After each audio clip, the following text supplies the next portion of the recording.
Assalamualaikum warahmatullahi taala wabarakatuh. A'udzu billahi minasyaitonir rajim. Bismillahirrahmanirrahim.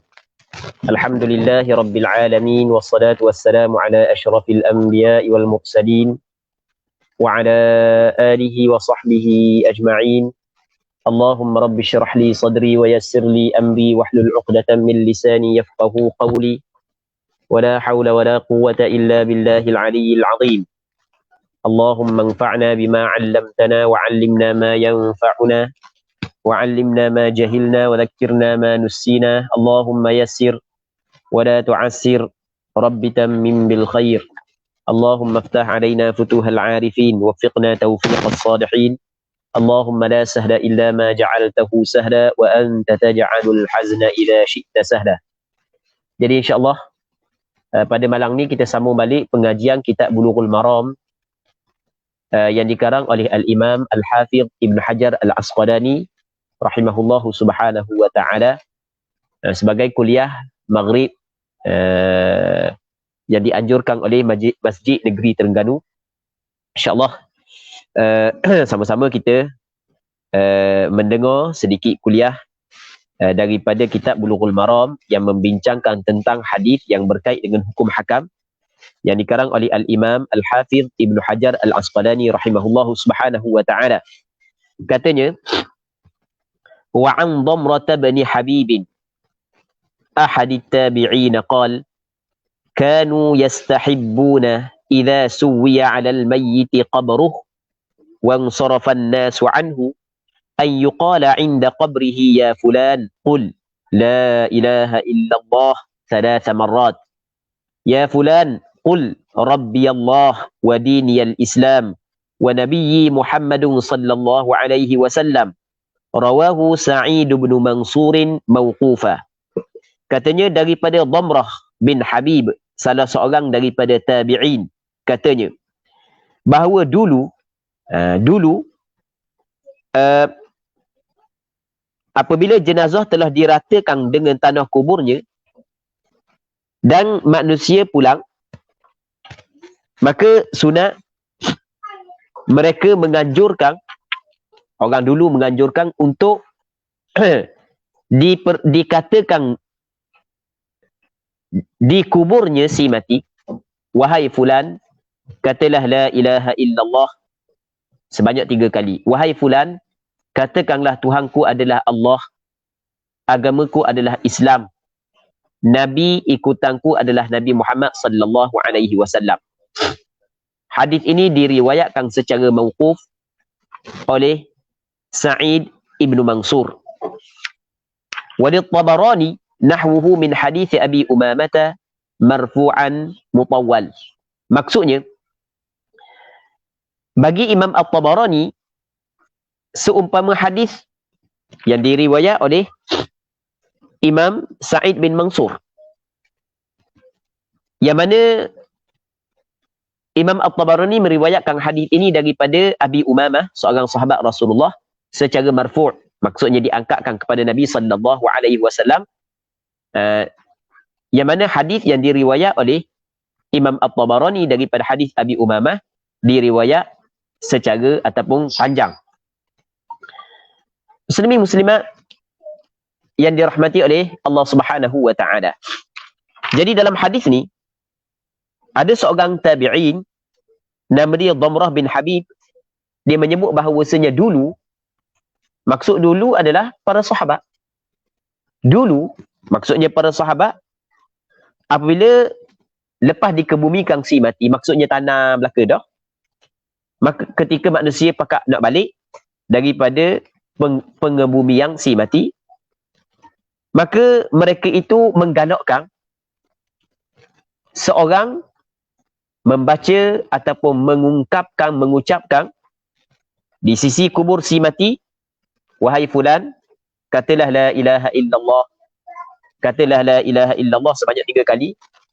Wahai fulan, katakanlah Tuhanku adalah Allah, agamaku adalah Islam, nabiku adalah Muhammad sallallahu alaihi wasallam.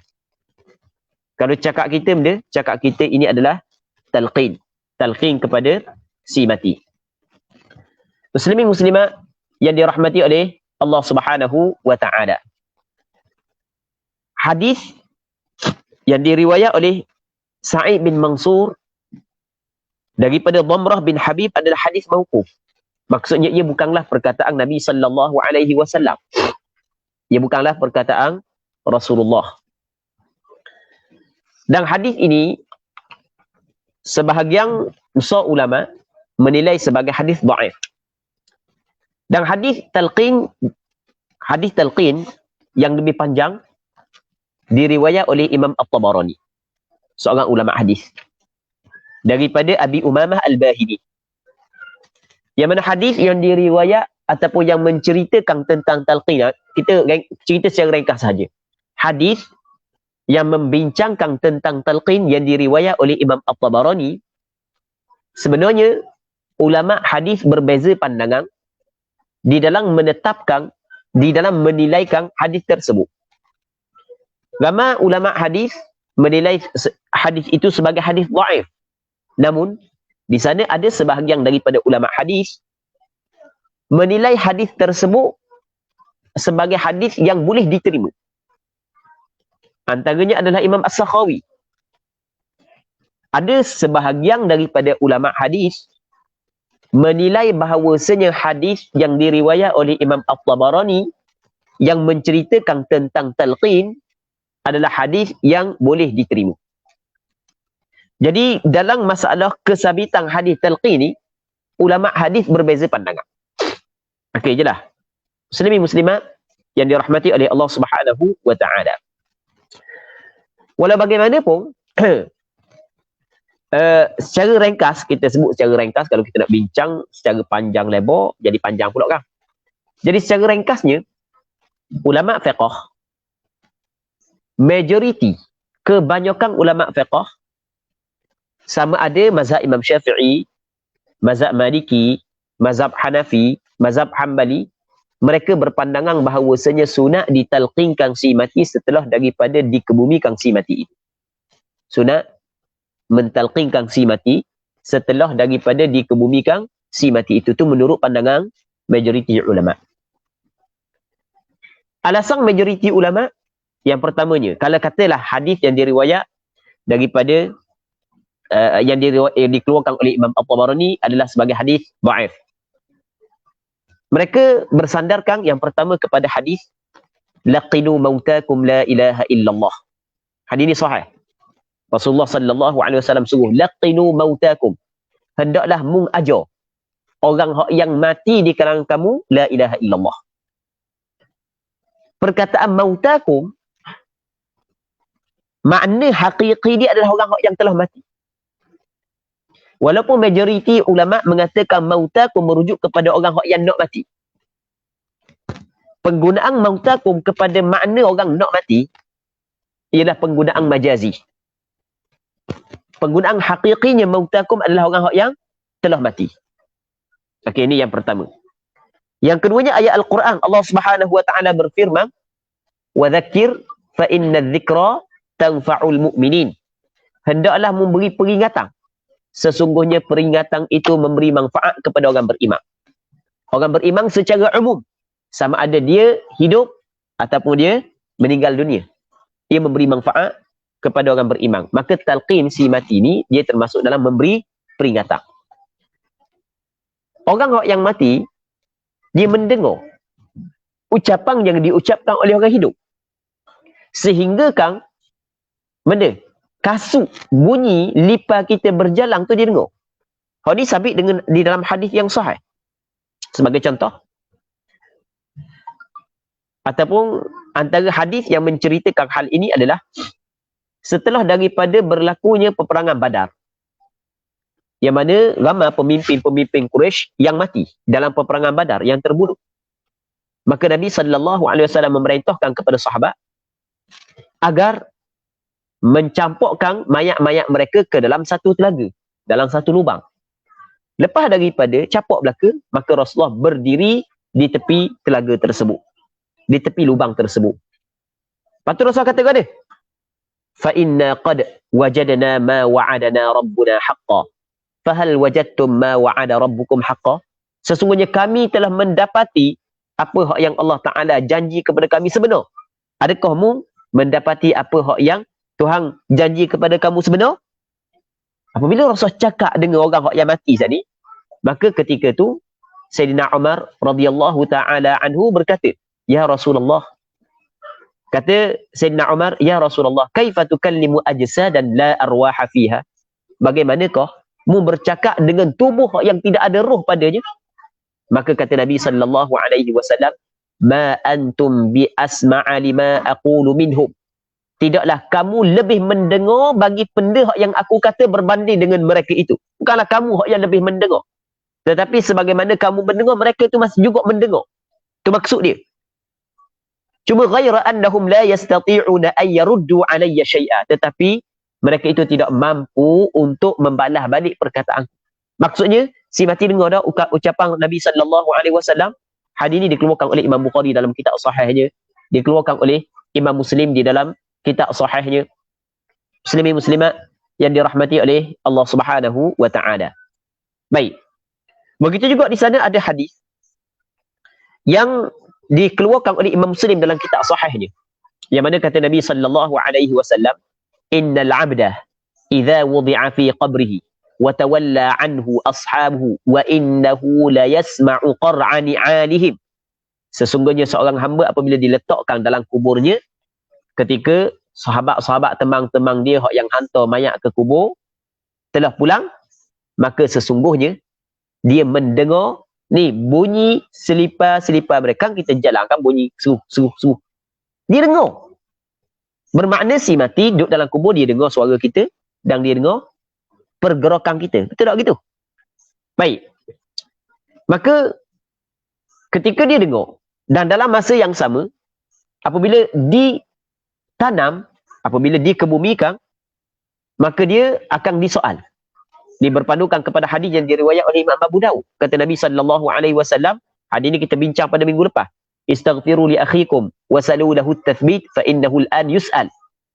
Mung istighfarlah kepada saudara kamu ini dan memohonlah kepada Allah agar Allah Ta'ala bagi ketetapan kepada dia, kerana sekarang ni dia sedang disoal. Maka melihat kepada hadis-hadis yang kita baca tadi, bahawasanya ulama fiqh majoritinya berpandangan sunat. Lepas daripada kita kebumikan jenazah, kita memberi peringatan kepada jenazah, talqin. Nah, dia talqin ni bukan macam hak yang kita panjang jenggang tu. Macam-macam benda hak yang kita masuk. Kalau kita tengok dalam hadis mudah je. Wahai fulan, kata la ilaha illallah. Kalau Amin mati, Amin bin Yusuf, kata la ilaha illallah, kata la ilaha illallah, kata la ilaha illallah. Mu kena kata Tuhanmu adalah Allah, agamamu adalah Islam, nabimu adalah Muhammad sallallahu alaihi wasallam. Waktu hak yang disebut dalam hadis. Baik, bukan mesti panjang.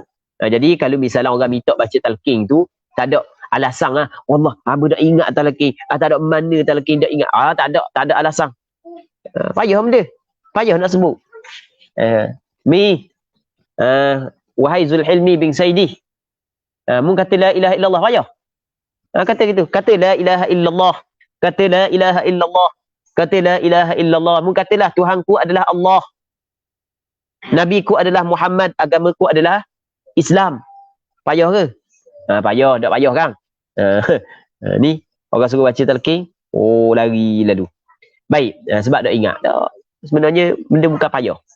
Okey, anda ulang sekali lagi. Talqin kepada si mati menurut pandangan majoriti ulama fiqh, hukum dia adalah disunatkan. Hukum dia adalah benda disunatkan.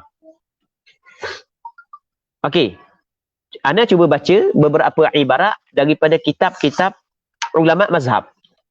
Contoh, dalam kitab Al-Masalik fi Syarhi Muwatta'i Malik, karangan Imam Abu Bakar bin Al-Arabi Al-Maliki, seorang ulama besar dalam mazhab Maliki.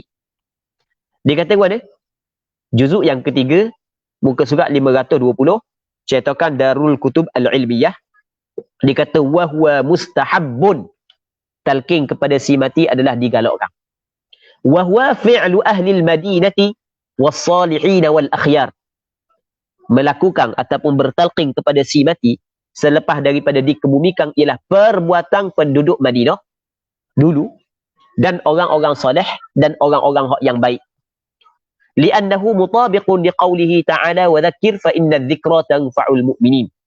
Kerana talqin itu bertepatan dengan firman Allah Ta'ala, hendaklah engkau beri peringatan, maka sesungguhnya peringatan itu ia memberi manfaat kepada orang beriman.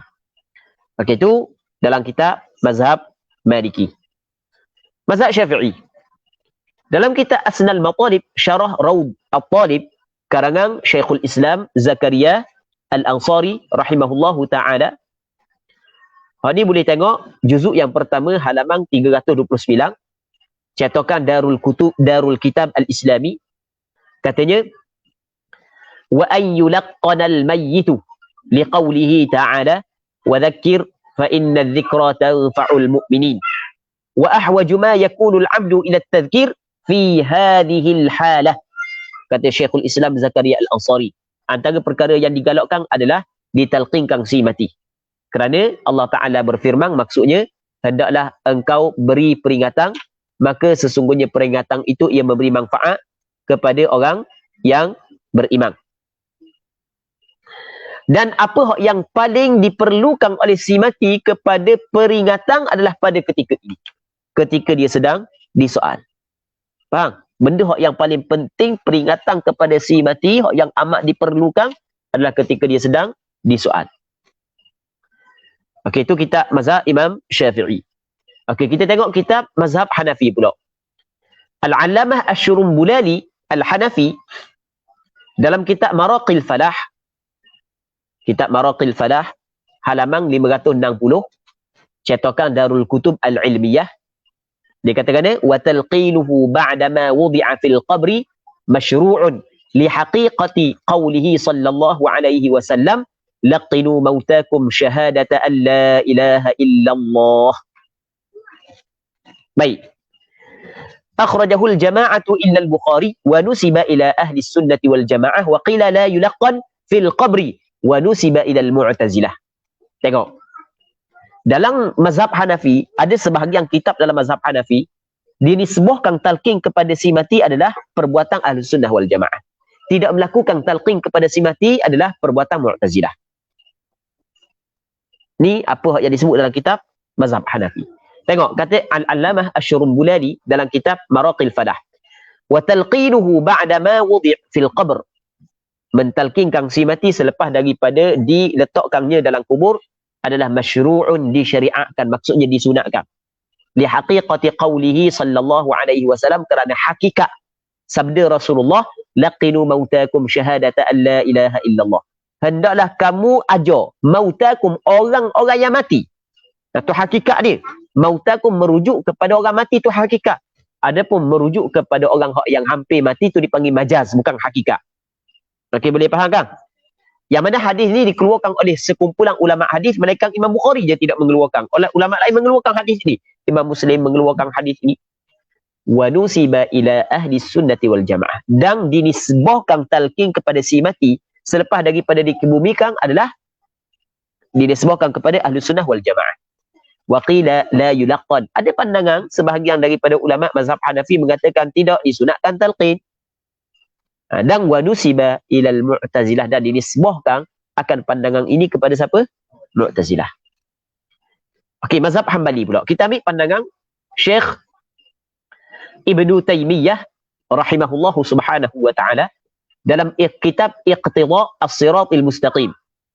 Juzuk yang kedua, halaman 179, cetakan Dar Alamil Kutub. Yang mana dalam kitab tersebut menyebut waruya fi, ni kata Syekh Ibnu Taimiyah rahimahullahu taala, waruya fi talqinil mayyiti ba'da ad-dafni hadithun fihi nazar lakin amila bihi rijalun min ahli Syam al-awwalin ma'a riwayatihim lahu falidhalika istahabbahu aktsaru ashabina wa ghairuhum. Dan diriwayatkan pada talqin kepada si mati selepas daripada ditanam, diriwayatkan hadis yang mana hadis ni ada masalah lah, fihi nazar. Hadis ni ada masalah, yang perlu kepada yang perlu kepada perbincangan. Ada masalah hadis ini. Tetapi katanya, ramai di kalangan Ahlu Syam yang dulu melakukan hal ini. Tengok. Ahlu Syam. Dia tahu sebab dia adalah penduduk Syam. Syekh Ibn Taymiyah asal orang mana? Orang Syam. Orang mana asal dia? Orang Syria. Dia asal orang mana? Orang Syria. Baik. Jadi, kata dia, ma'ariwayatihim lahu. Yang mana ramai penduduk Syam yang dulu meriwayatkan tentang talqin si mati. Kerana inilah istahabbahu aktsaru ashabina. Telah menghukum sunat, menggalakkan kebanyakan ashab kami. Ulama-ulama mazhab Hanafi. Ulama mazhab Hanbali. Baik. Muslimin muslimat yang dirahmati oleh Allah Subhanahu wa taala. Jadi kesimpulan berkenaan dengan talqin kepada si mati.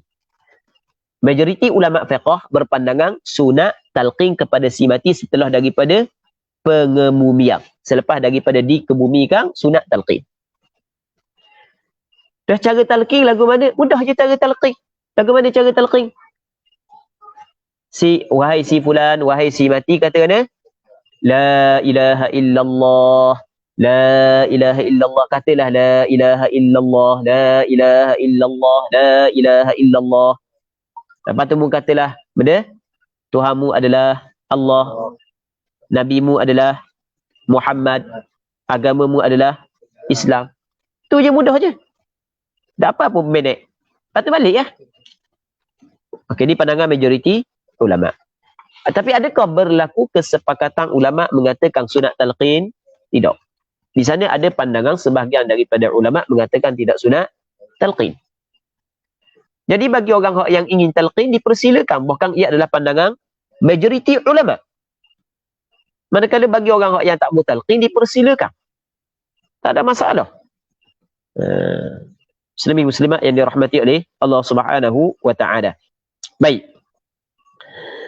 Seterusnya wa an Buraidah bin al-Hasib al-Aslami radhiyallahu anhu qala Rasulullah sallallahu alaihi wasallam nahaitukum an ziyaratil qubur fazuruha rawahu Muslim zada at-Tirmidzi fa innaha tudzakkirul akhirah.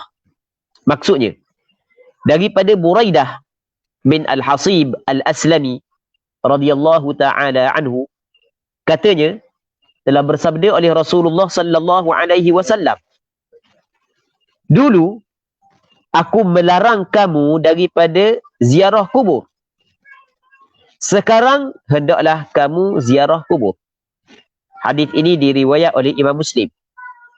Namun dalam riwayat Imam Tirmidzi ada penambahan, kerana sesungguhnya ziarah kubur itu mengingatkan hari akhirat.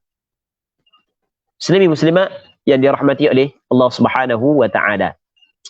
Hadis ni Nabi sallallahu alaihi wasallam menyebut bahawasanya dulu Rasulullah sallallahu alaihi wasallam larang ziarah kubur. Dulu Rasulullah sallallahu alaihi wasallam larang ziarah kubur. Rasul larang dulu ziarah kubur. Rasul dakwi ziarah kubur. Baik, sebab dia Rasulullah sallallahu alaihi wasallam larang ziarah kubur kerana pada awal Islam yang pertama orang yang mati saat itu adalah di kalangan orang musyrikin, orang kafir yang mati sebelum tu kebanyakannya.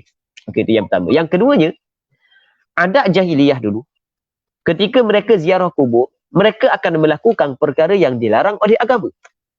Mereka meratap kematian, mengeluarkan kata-kata yang menunjukkan bahawa benda tu tidak redha dengan takdir Allah Subhanahu wa taala. Maka Rasul larang sebab mereka masih lagi baru dengan adat jahiliyah. Maka Rasulullah sallallahu alaihi wasallam larang. Lepas daripada mereka telah dididik oleh Rasulullah, diajar, dinyatakan hukum, jadi mereka tahu dah hukum, maka Nabi sallallahu alaihi wasallam menyuruh mereka menziarahi kubur. Sebab dia, sebab menziarahi kubur dia akan mengingatkan akhirat. Ziarah kubur kita akan ingat, mengingatkan kita akan kepada akhirat. Mengingatkan kita kepada tempat kembali kita, negeri yang kekal abadi. Dunia adalah hanya sementara. Sebab itulah kalau hati kerah Allah kerahnya, malah buat ibadat, malah banyak buat dosa. Allah Rabbi suka sangat buat dosa, pergi kubur, ziarah kubur. Ziarah kubur, ingat ni lah tempat aku, penghujung aku di sini ni, di kubur ni. Ramai mana orang hok yang ada sini, hok hebat-hebat saja ni. Hok duk terbang situ, terbang sini, pergi kat tu, pergi kat ni, petih banyak kereta, banyak apa sekali. Pas sini belaka. Pas sini belaka. Jadi duk mikir sini. Dan aku pun pas sini juga. Aku ni pas sini juga. Dan aku sampai sini ke Allah. Kalau aku tidak buat persiapan hak yang cukup rapi, persiapan hak yang sempurna, maka akan berlakulah penyesalan yang tidak ada penghujung. Pergi mikir seorang. Untuk melembutkan hati. Ziarah kubur untuk melembutkan hati. Baik. Seterusnya, Zada Ibn Majah min hadis Ibn Mas'ud wa tuzahhidu fid dunya. Ibn Majah menambahkan dalam hadis yang diriwayat melalui Ibn Mas'ud, ziarah kubur itu akan menumbuhkan rasa zuhud terhadap perkara duniawi. Apabila hati kita duk cinta kepada dunia, duk cinta kepada permainan, kelalaian, apa semua sekali, kalau kita ziarah kubur akan kurang benda tu. Kalau kira banyaklah benda yang kita cinta, Allah Rabbi, benda yang berkait dengan dunia ni banyak. Kita sebab kita meletakkan dunia dalam hati. Kita tidak meletakkan Allah, kita tidak meletakkan agama dalam hati, kita letak dunia dalam hati. Faham? Kita letak dunia dalam hati. Cuba kita tengok budak-budak lah ni. Budak-budak lah ni. Kalau tak boleh sembahyang suka. Tapi kalau tak boleh hasad nangis. Sebab dia letak dunia dalam hati. Betul tak gitu? Bukan kita, budak-budak kita pun sama juga.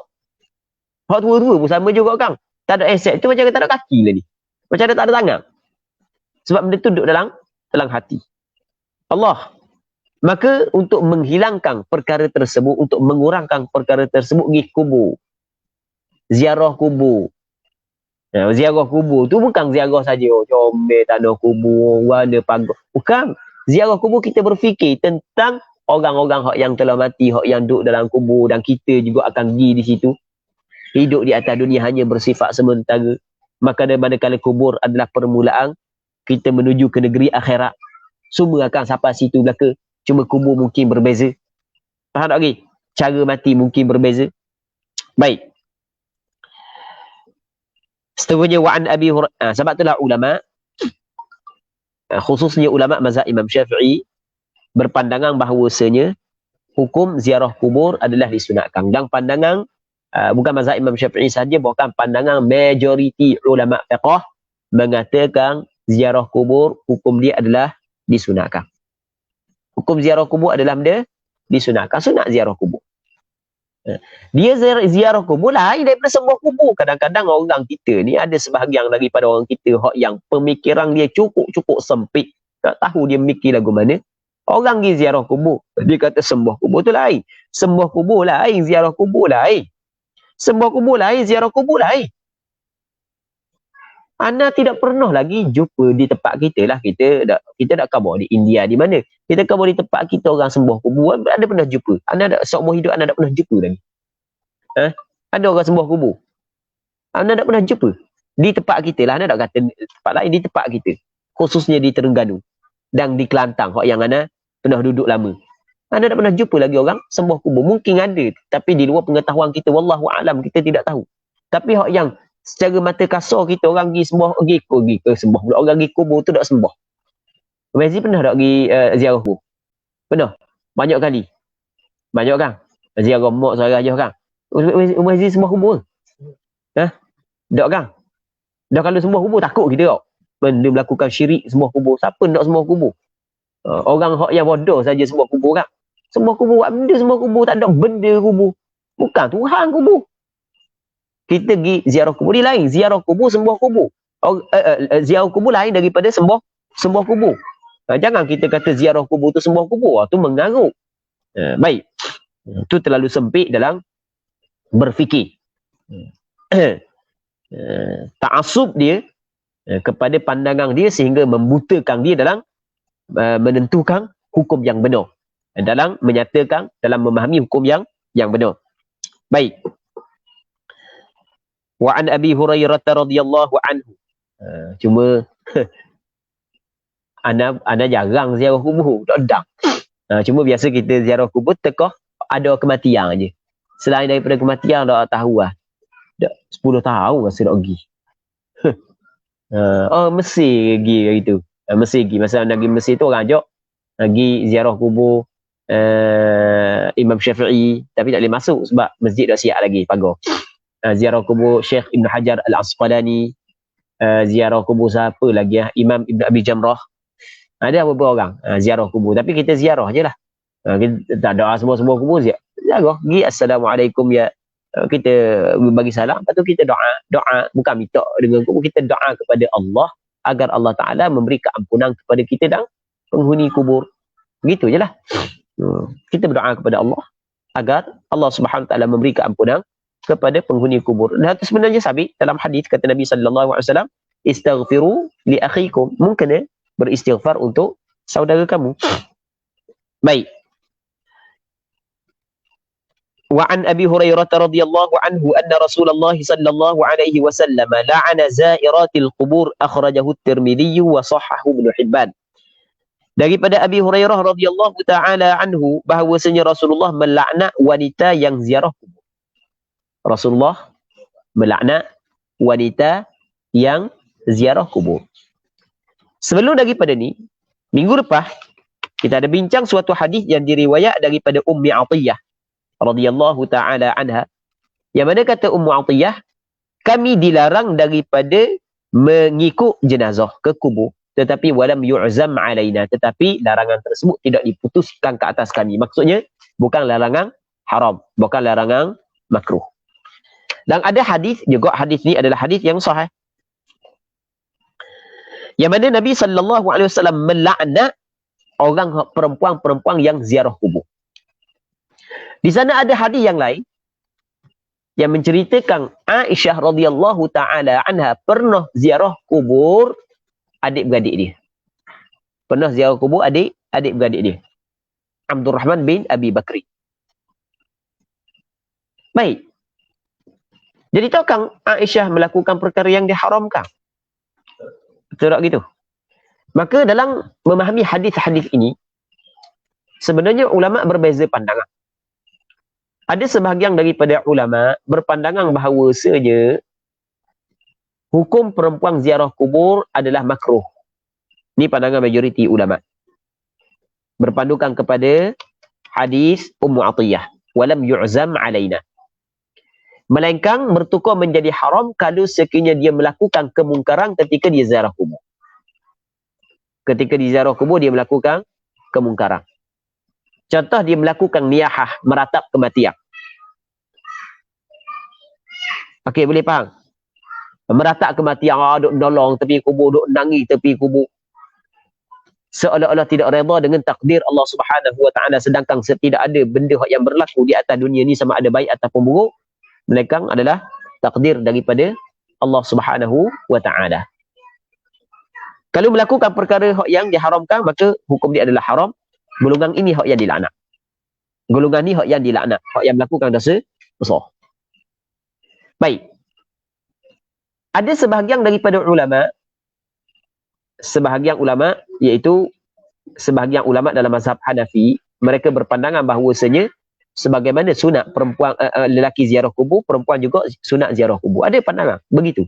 Tapi pandangan majoriti ulama, perempuan makruh ziarah kubur selama mana dia tidak melakukan perkara yang dilarang. Kalau melakukan perkara yang dilarang, hukum dia adalah haram ziarah kubur tersebut. Muslimin muslimat yang dirahmati oleh Allah Subhanahu Wa Ta'ala, kita isyak ukur apa?